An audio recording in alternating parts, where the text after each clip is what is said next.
Күн бүгінгі күндеріңіз сәтті өтсін. Дайынсыздар ма? Иә. Сабағына.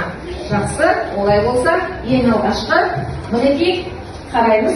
Сабақтың тақырыбы бүгінгі литосфералық катаклизмдер.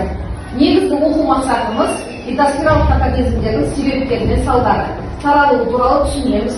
Жер сілкінуіне жанартау аттанған кезде өзін ұстау ережелерін білеміз. Әрі қарай мына суреттерге қарай отырып апаттар көрсетілген.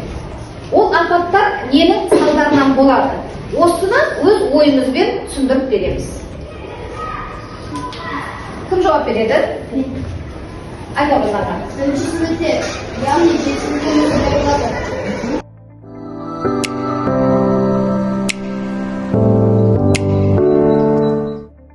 Деп бердік, жақсы біледі екенбіз апаттардың қандай себептерден болатындығы и қандай апаттар болатынын. Онда келесі бізде зымыран сұрақтар. Әрбір сабақта бізде бірімізге сұрақ қою арқылы не қыламыз?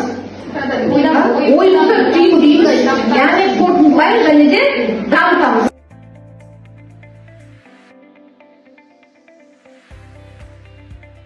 Субдукция дегеніміз не? Қозғалыстың қандай түрі? Субдукция қозғалысының қандай түрі жатады? Субдукциялық тоқталарда болатын кезінде екі жаққа алшақ кететін тақта. Зымыран сұрақтарымызға жауап алды. Енді әрі қарай келесі литосфералық катаклизмдер бойынша видео жазба, яғни бейне жазбаны жақсылап көріп, тыңдап ұғынамыз.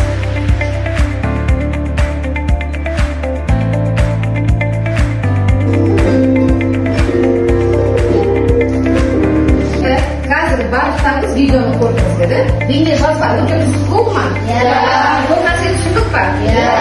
Мына бейне жазбадан литосфералық катаклизмдерді атаймыз. Яғни бейне жазбада қандай катаклизмдерді көрдік?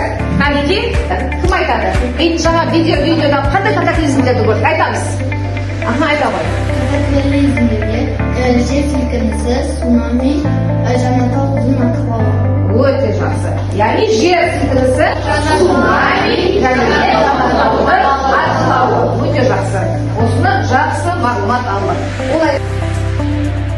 Оқушылар, енді олай болса, келесі біздің әдісімізге көшеміз. Топтық жұмыс, яғни сіздер қазір 3 топқа бөлініп отырсыздар. Соған классификация бойынша көшірме жинақталатын литосфералық катаклизмдердің түрлерін сызба ретінде көрсету. Олай болса, бірінші топқа жаңа катаклизмнің бірі, не дейміз? Литосфералық катаклизм жер сілкінісі келіп қалды. Бірінші топқа, екінші топ.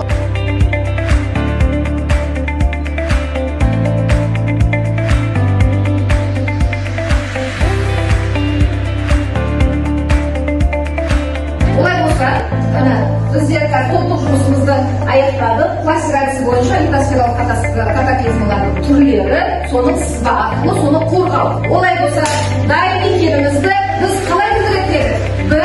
1, 2, Ережелермен жетілдірілген мергал әдісі деп айтамыз. Ол 12-ге дейін барады. Бірмен екінші әдіс, біз ешнәрсе сезбейміз.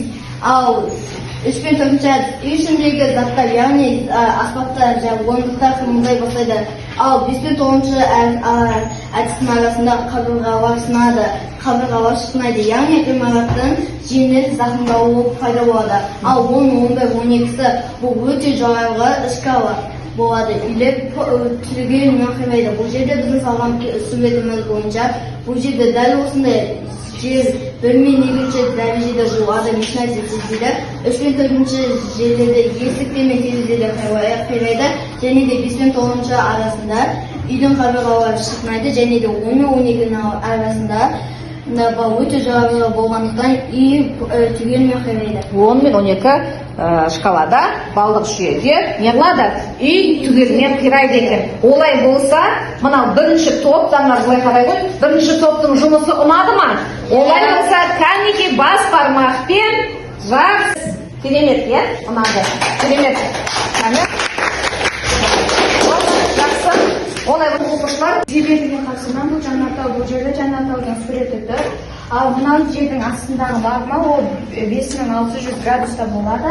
Ал бұл жерде өзегі болады. Ал мына жері кратері, бұл жанартаудың атпайтын жері.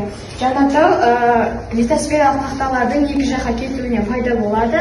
Тақталар екі жаққа ажыраған кезде оған магма жиналып, магма атылады. Бұл магманы лава деп айтамыз. Biz адамдар жаңарта болған кезде қорғанатын кезде жаңарта болған жерде адамдарды басқа жерге көшіреді. Не болмаса адамдар өздерінің жаңартау өздеріне тиіп немесе бір жерлердің зақымданып қалмас үшін өздерін қорғайды. Катаклизмнің үш себебінің бірі ол цунами. Цунами бізде толқынды жағалардың арасында болатын, яғни жер астындағы бізде тақталар қозғалғаннан кейін бізде астында магмалар, жанартаулар атқылады. Сол атқылаған себебінен бізде толқындар пайда болады. Олар толқындар өте үлкен биік шамада болады және де олар толқындар түскен бойда олар қалашықтарға қатты қауіп тигізеді, яғни қалашықтар бұзылады. Қалашықтар құлайды, адамдарға да өте зиян. Осы соңғы ақпараттарда осы барлық катаклизмдердің ортасымен болған жағдайларда 15 миллион адамдар қайтыс болған деп айтылған болатын. Және де цунами болған жағдайларда бізде судың жылдамдығы 400 мыңнан 800 мыңға дейін километрге дейін жуық аралықтарда болады. Және де оның жалпауынан қазақша аударғанда үдемелі толқын деп аталатын болады. Бізде дәу толқындар осылай болады да, және де жағаға жақындаған кезде қатты күштермен олар үйлерді құлатады. Өте жақсы. Мағлұмат түсіндік па? Өте, менің ойымша Ахмеди өте жақсы толық түсіндіріп бере алды деп ойлаймын. Жақсы, онда бағалаймыз. Кәдімгі бағалаймыз. Керемет. Отыра ғой.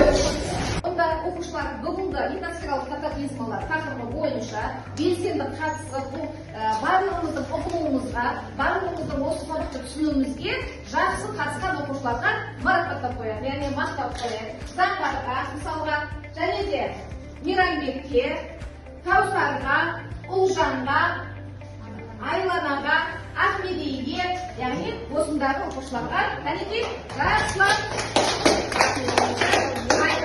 Енді олай болса, осы сабақ бойынша не ұнады, немесе неден қиындық туындады, және де нені жақсы түсіне білдік, осы бойынша мына жерге әкеліп стикерлеріңізді жазуға шығарады.